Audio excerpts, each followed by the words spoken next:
All right, as you can see there, my guest is already seated, the president of the CI, RTN Chartered Institute of Taxation of Nigeria, CITN, President Samuel Agbeluyi. So congratulations, I must say, congratulations. Now let's get started. Let's get started from where I ended the last session. The president has set up a tax force, a presidential committee on tax. What do you think about that? What is CITN's position on that? What would you like that committee to come up with? Thank you very much. Let me start by saying that the President Bola Tinubu has started on a good note, economic-wise. That's generally. And bringing it home to taxation, the step he took in getting a committee to reform the tax system is a commendable one. And we also applaud him for the personality he has chosen to lead that team. Now, it won't surprise you, but it will surprise some people that there are some states in this country where we have as many as 58 different types of taxes. That is a call for anarchy, and no economy can grow under that condition. So I guess he actually gave us hint that he was going along that path during the swearing when he talked about eradicating multiplication of taxes. Yes. So everything is still in sync. We applaud that, and we expect a lot to come out of that. We can't continue to have this unwieldy number of taxes, whereby there's no certainty, there's no economy of tax collection, and nobody is benefiting. Some of the taxes are not bringing anything significant to the purse of the government, but they bring burden. So the moment you don't have certainty in any economic activities, particularly taxation, it helps nobody. So we expect the committee to sanitize, harmonize the various type of taxes. Now, there's also been in the news, and I know you might have seen it, that there are talks around merging FIRS, NIMASA, and what's the other agency again? Customs. You know, though there are also conflicting news in terms of the government denying it. No, we didn't say that. But what do you think? Because I've also read a few pieces that customs, for example, NIMASA, for example, should not be merged with the FIRS. What do you think about that as Nigeria Revenue Agency? That's a tough call. I know almost all the countries in Africa I've been to, and I've been to quite a number. You have the fusion of custom and the revenue agency. Even in UK, that is what that's what I wanted to say. Yes, that is what His Majesty's Revenue and Customs. Exactly. Yeah. So, but and I know it's not starting. That discussion it didn't just start under this administration, but every environment has its peculiarity, and it will take a lot of guts to get that done. But speaking generally, taxation or revenue requires certainty, requires harmony. Because nobody pays tax smiling. It's just that it is a compulsory and necessary thing that you need to do. So if you must do it, can you make it convenient, simple, and reasonable for the taxpayer? Because it is not, it affects their bottom line. So if there's sanity, there's harmony, we plead for that. And we also need to consider the federal structure of the country. In some countries, just one revenue agency handles everything. So you don't have FRS collecting company income tax, state internal revenue collecting personal income tax. Now, by virtue of our federal structure, that is not possible in this country. But as far as you can harmonize, the better for the system. And not just custom, not just NIMASA. There are even some other agencies of government that are meddling with tax administration in the country.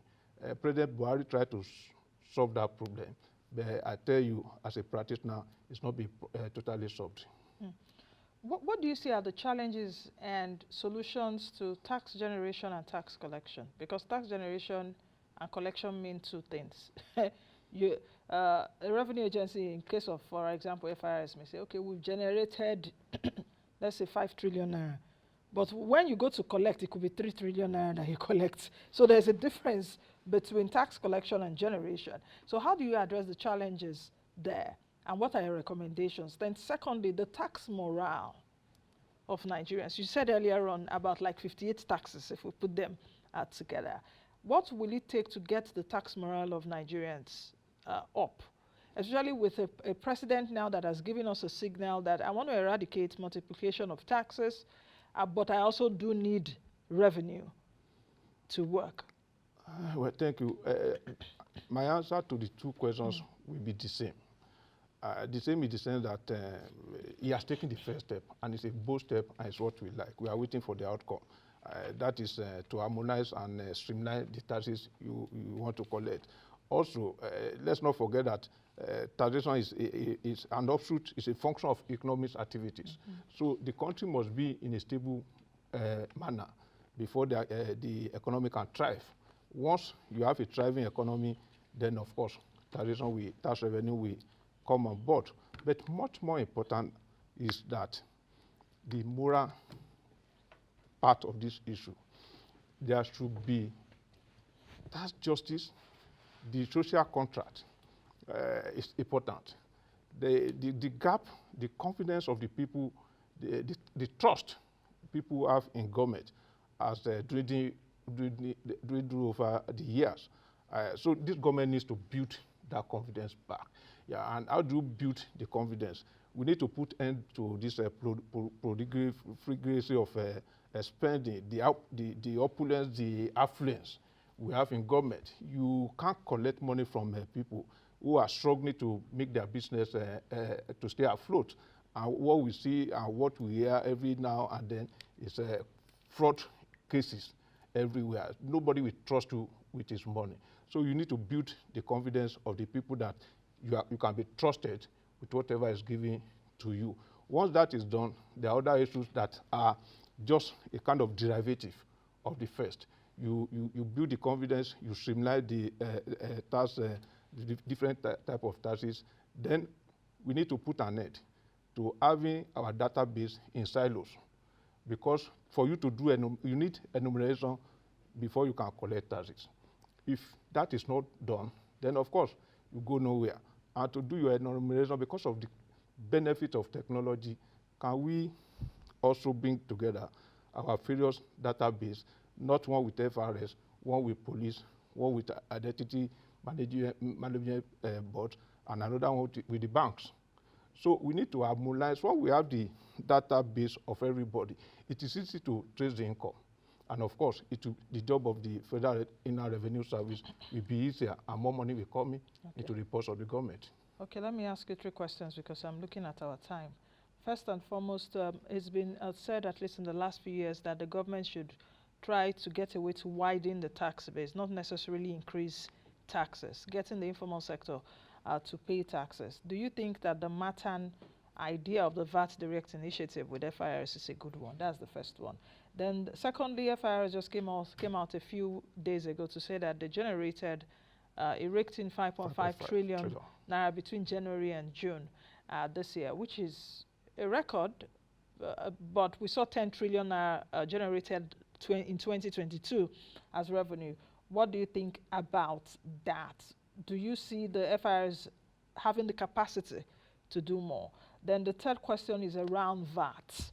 I think in 2021, was it in 2021, the tussle that we saw between the federal government and state, for example, Lagos and Rivers State, in the sense that, oh, don't collect my VAT for me, let me collect, and all of that. What do you think about these 3 issues as we close? I will first of all say everything, we talk of the tripod in taxation. You start with the economics, you move to law, then you move into accounting.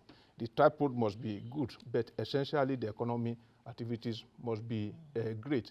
And when you talk of the food sufficiency the president talked about recently, I know he has security in his mind, because no farmer will go anywhere once their safety is not guaranteed. That security is important to every aspect of the economy, not just in the north or in the east, everywhere in the country. So let the business thrive.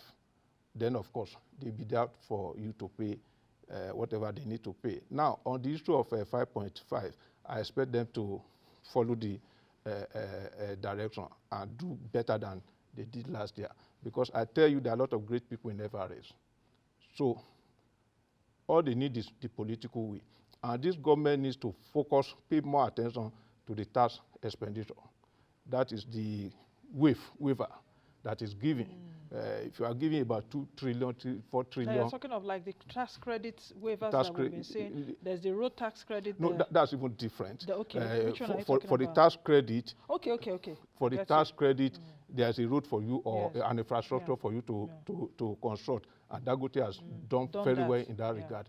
But waiver in terms of pioneer status, whereby companies that are existing in businesses that are not new, that are not novel, that are still getting this waiver, we need to cut down on that, so that, of course, more money will come into the purse of the government. Okay. The Matan issue, the VAT direct initiative, Well, informal sector. You see, and I've listened to the special advisor to the president on revenue matter. You can only tax prosperity. You can't tax poverty. So the benchmark must be clearly set. Even under President Buhari, the then Minister of Finance, through the instrumentality of Finance Act, said a company within the range of 25 million below. Please, can you excuse them? They need to thrive. And all we need to do is to pamper them and make them good. Once they are good, subsequently they move from 25 million to 100 million and above, and they'll be there for you to pay their taxes. So I think nurture them, create the kind of taxpayer you want, give them the space, and of course, they'll be there for you to pay the necessary taxes. Okay, I don't know if you answered the questions on states. The state is a difficult one. It's not difficult. We have federalism on one hand, and you have the ability. When the matter was decided in Rivers State, I think Federal High Court, Rivers State, I wonder how many states have the infrastructure to collect VAT in the country. And VAT being a transnational tax, it cut across jurisdictions across the country. It could start from Lagos, end in Jigawa. So how do you trace? It's a multi-layer activity tax thing that it may be better for Federal Inland Revenue to handle on behalf of the whole Federation. Okay, I'm being tempted to ask this question because when I did an educational video around Matan and what the VAT Direct Initiative means, a lot of people were asking me the question as to how does government know I make 25 million, for example? You know, because if you make below 25 million, of course you are exempted. The question was that how do they determine the threshold? How do they even know I'm making less than 25 million? Well, there are ways of knowing this, and that's why I talked earlier about technology. Even at personal income tax level, we can determine your activities or your income by profiling you. We provide you, look at your activities. Accounts. Yes, and BVN is going to do a lot in this country shortly. Okay, thank you, President, for coming. Thank you very much. I know we also have a part 2. Thank you very much. Thank you very much.